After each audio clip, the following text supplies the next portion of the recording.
Hey guys, and welcome back to another recording segment of Let's Play Wind Waker. Yeah, I was about to say Oddworld again. I've been doing that lately. I should probably stop. I should probably control what I'm saying and say the right thing, because this is not Oddworld, like I said in the last part. But anyway, so this is my Wii screen, and I'm playing this on the Wii for some reason that I do not understand myself.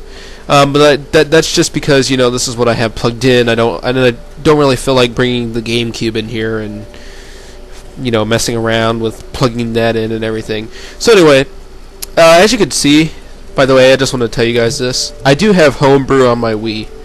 Now, I don't know if you guys consider that a bad thing or a good thing. I mean, the only really thing I use it for is emulators. And it's no different than having an emulator on your computer.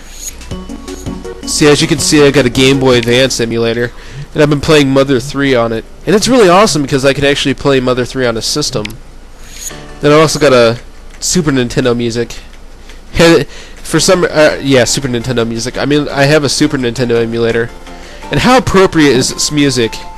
Because it's the Dragon Roost Island theme song.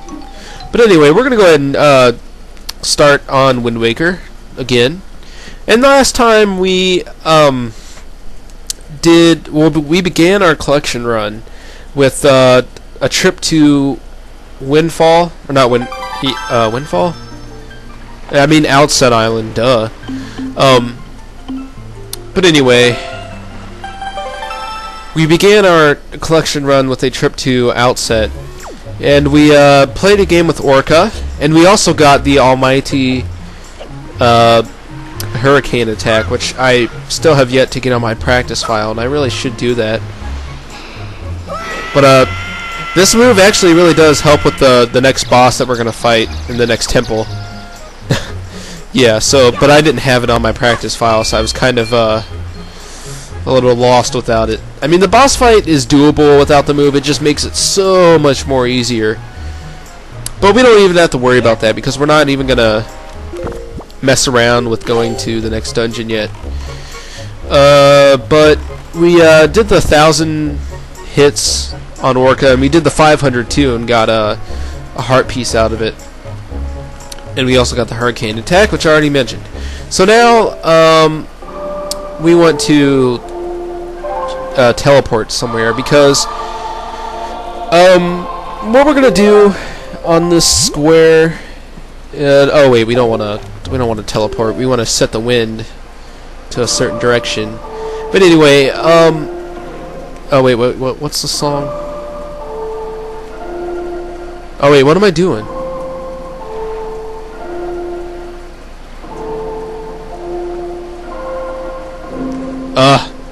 Can you play the song right? Okay, there we go. Alright. No, not the Song of Passing. What the hell? Am I confused? Did I forget the Wind's Requiem? Oh well, it's nighttime. I don't care. Blah. Let's go to Requiem. Oh, up, left, right. Okay, I know why I was messing that up. All right. Oh fuck. All right. Can we stop screwing up and just, you know, move on? Alright, so we want to set the wind to northwest, and we're going to want to sail to square 1-2. And by the way, the map system is kind of set up. I mean, how the coordinates go. You got your first number down here. So this is like 1, 2, 3, 4, 5, 6, 7. By the way, the map is 7 by 7, so there's 49 squares that you have on here, which means 49 squares that you have to explore at some point in the game or another. So the coordinates that I will say will be like, you know, 1, like whatever. So like if I say 1, I mean this square, and then I'll say the next number, which is 2. So, you know, 1, 2, and like 3, 5 would be like, you know, right here, because it's 3 over and 5 up. But you get that already, and if you don't get that, well then, you must suck at doing graphs and such, because it's basically what it is.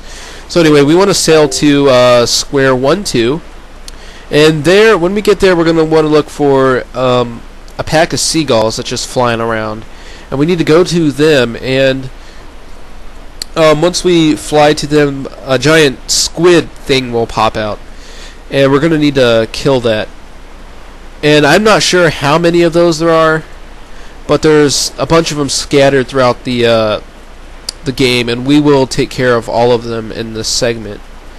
So, well, not in this segment, but in this little collection run, and this is part of it. But we're not going to do them all at once. We're actually going to skip around. But what I'll do is I'll actually put in the description the location of all of them in case you know, in case you don't know and you want to know. They have like different numbers of eyes. I think the one we're gonna go fight has 8 eyes. So it's gonna really suck a little. But there's some that have, like, I think 8 eyes is probably the second most eyed one. I know there's some that have 12 eyes, and those are a little frustrating. Okay, so we want to look for the pack of seagulls. And if you don't see them, then just keep sailing around and eventually you'll spot them. Okay, there they are. So they're over this way. And I think it's a random location every time, so don't you know, try to follow exactly where I'm going. Just look around for them and you'll see them. Alright, so there's the fish. I could get this island's information, but I'm not going to even, worry about that.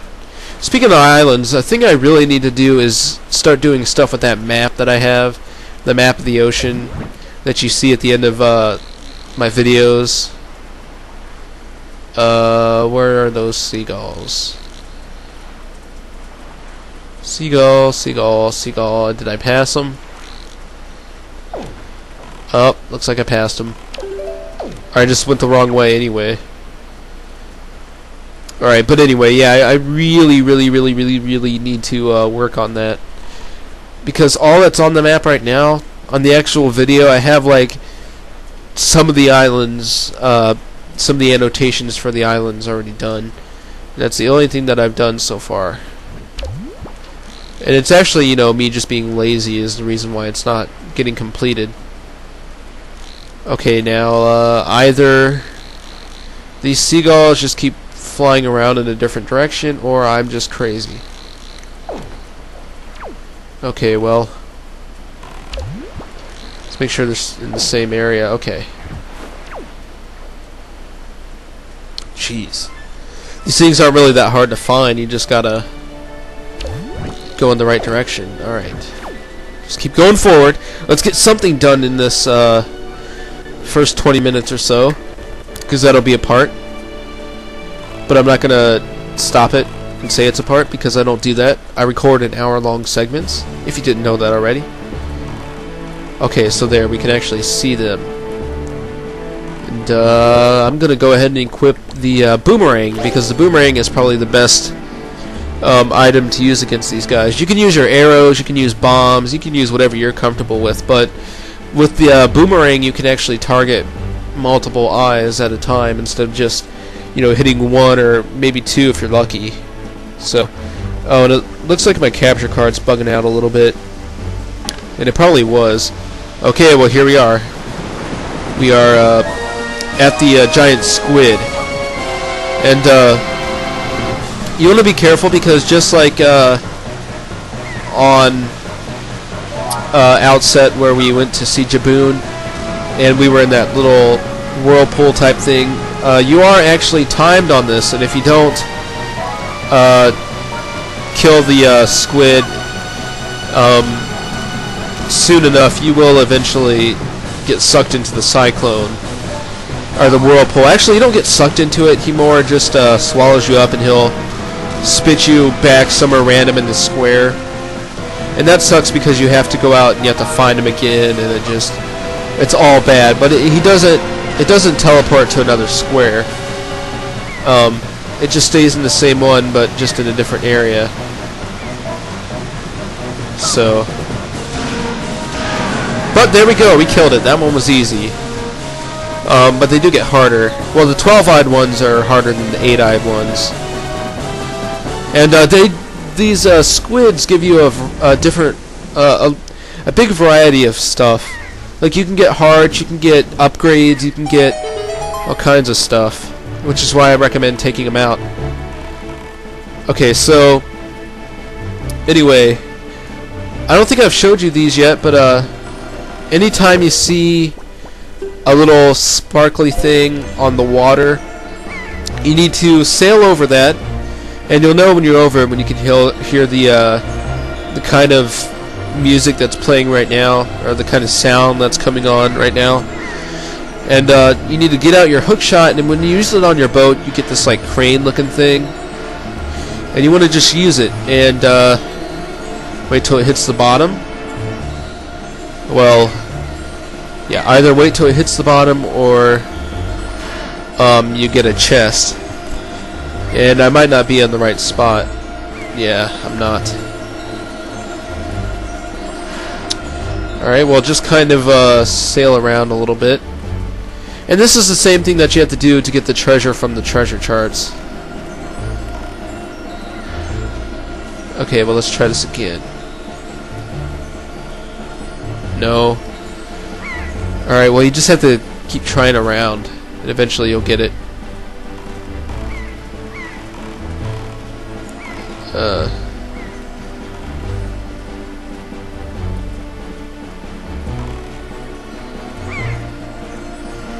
Okay, maybe I'm over it now.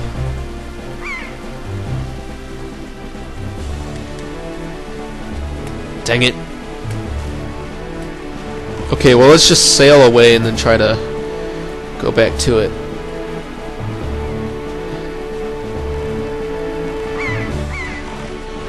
Okay, keep your eye on it. Alright. Okay, it should be right here. Alright, there we go, we got it. Okay, well, we got a weird looking chest, and inside of it we get, let's see, we get an orange rupee. Just one of these is worth 100 rupees. Yeah, we're gonna be needing rupees fairly soon, so you want to pick up as many as you can. Alright, so now let's warp to 4-2, and on this square we are going to find the first of the fairy islands in this game. And I'm not exactly sure how many there are in the game, but yeah, we want to go to this one. But each of these fairy islands is going to give you a new upgrade of some kind. It might be an upgrade, it might be, well, they're always upgrades, but they can be for either your arrows or your bombs.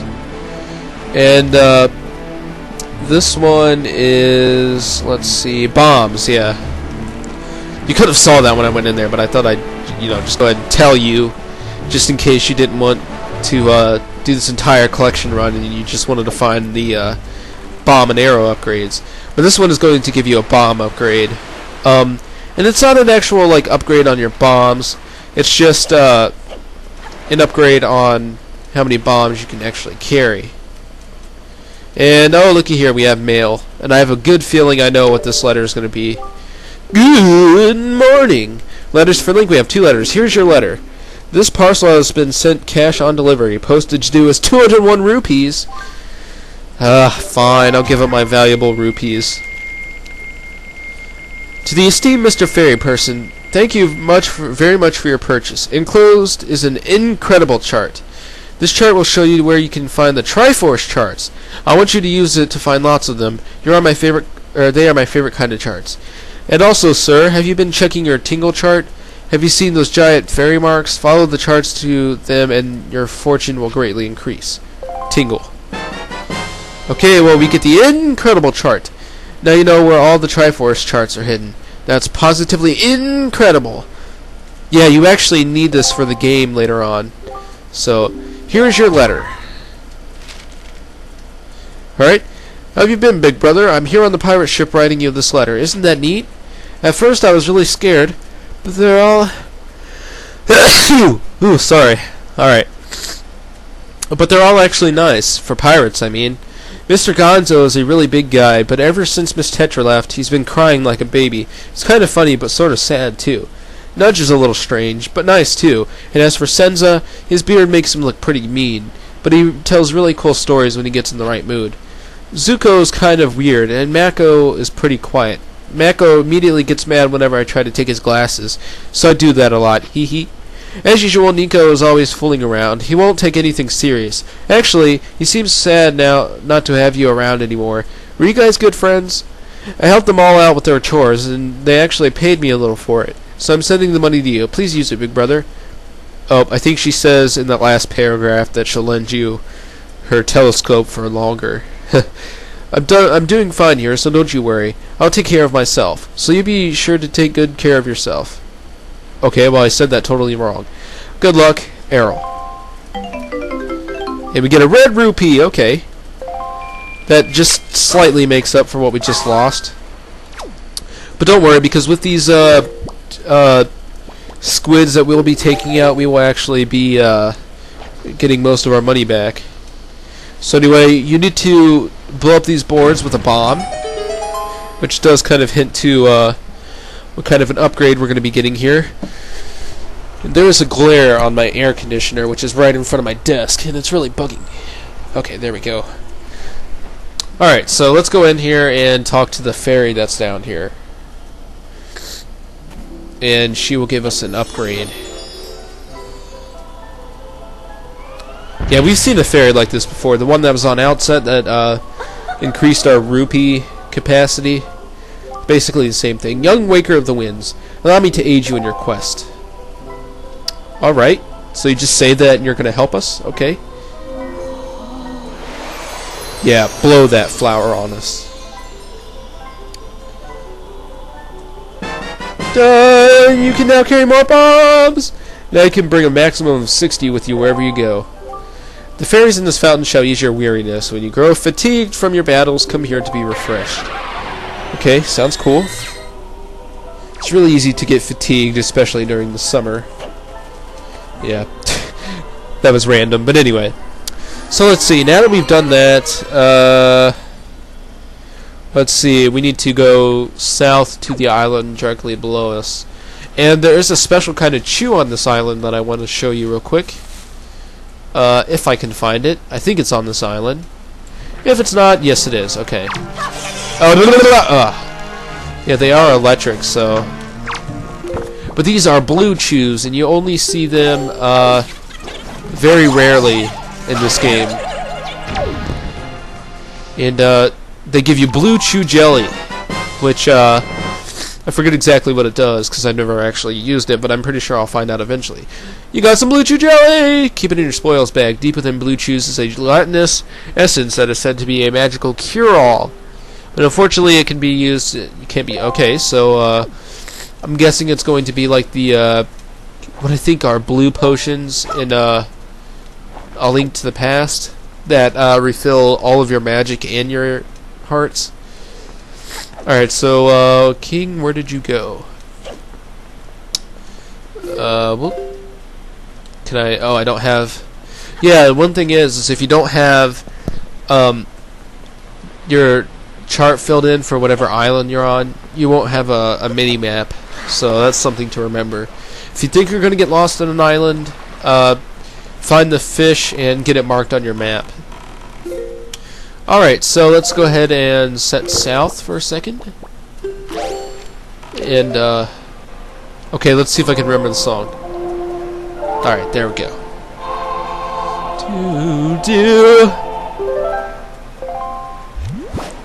Alright, and in this square we are going to be looking for another squid, so whoop-de-doo. But the good thing about taking them all out,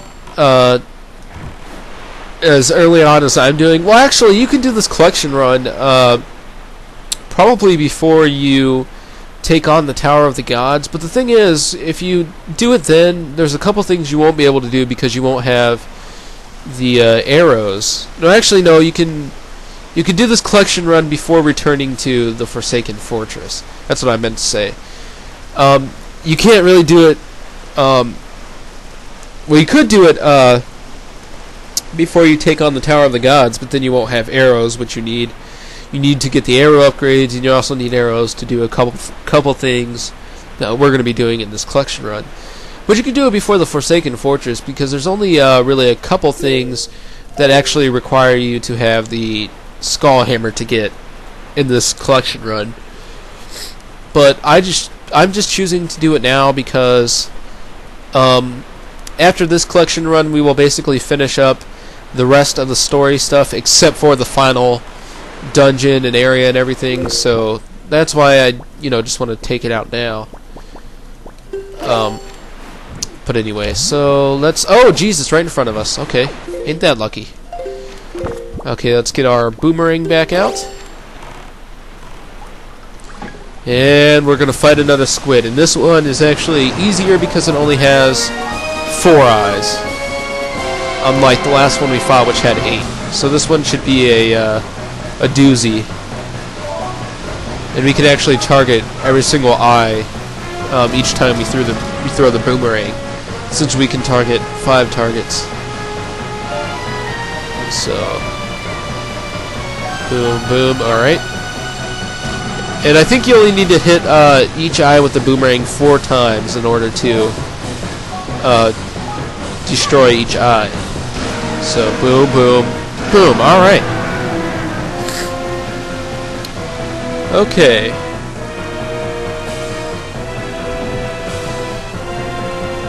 So this squid is going to make a ferry appear, so we don't have to actually sail to anything. And she is going to give us another upgrade. Oh, Waker of the Winds, thanks to you, I have been freed from that beast's foul grasp. As thanks, I shall give you just a little of my power. Why not all of it? With all of it, I could do all kinds of crazy stuff. But fine, I guess some of it is okay. So anyway, your magic power is increased. You now have twice as much as what you had before. Oh yeah, tons of magic. May the wind of fortune always blow across your bow, I think she said. That sounds pretty weird. But anyway, so now we want to get to this square, which is 5-3, so we need to set the wind to northeast. But yeah, that increased magic meter is definitely really useful, because you will need a lot of magic for upcoming things. And there's actually a certain item we're going to be getting here in just a little bit that will actually make good use of our extended magic meter, because it's actually an item that uses magic power, and it's really useful. I mean, I never got the item before playing my practice file, because I've never beaten this game 100%, as I think I've mentioned before. And my practice file is actually going to be the first time that I ever beat this game 100%. And then this file will be the second. But I've never gotten the magic, I mean, I've never gotten that item. I was about to say what it is, but I'm not going to spoil it. But I've never gotten this item before, so I've never really used it. I probably won't use it because, and any item that I get in a Zelda game that I've never gotten before, like if it's an extra item, I never really use. Like, for example, the item that I'm talking about right now, I've never gotten before except for my practice file. So I probably will never use it when actually playing the game. Oh hey, that island over there that looks like it's spraying some kind of mist. We actually need to go there once we start dealing with the story. I could actually go there right now, but I'm not going to do that.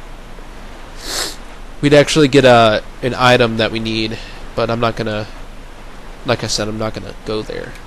So I don't really see a need to until I'm actually gonna start working on the story again. Jeez, looky there. You can see the Tower of the Gods from this far away. It's pretty creepy. It's just kind of up there in the sky. Yeah.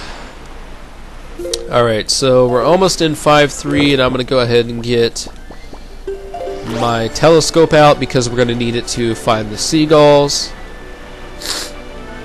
Ugh. I keep sucking my snot in because I have a really bad cold, if you can't tell already, because of my voice or whatever. And there goes my capture card being crazy. Alright, come on, catch up. I'm probably going to pause and just let it catch up. Yeah, because for some reason the transition from, oh wait, I better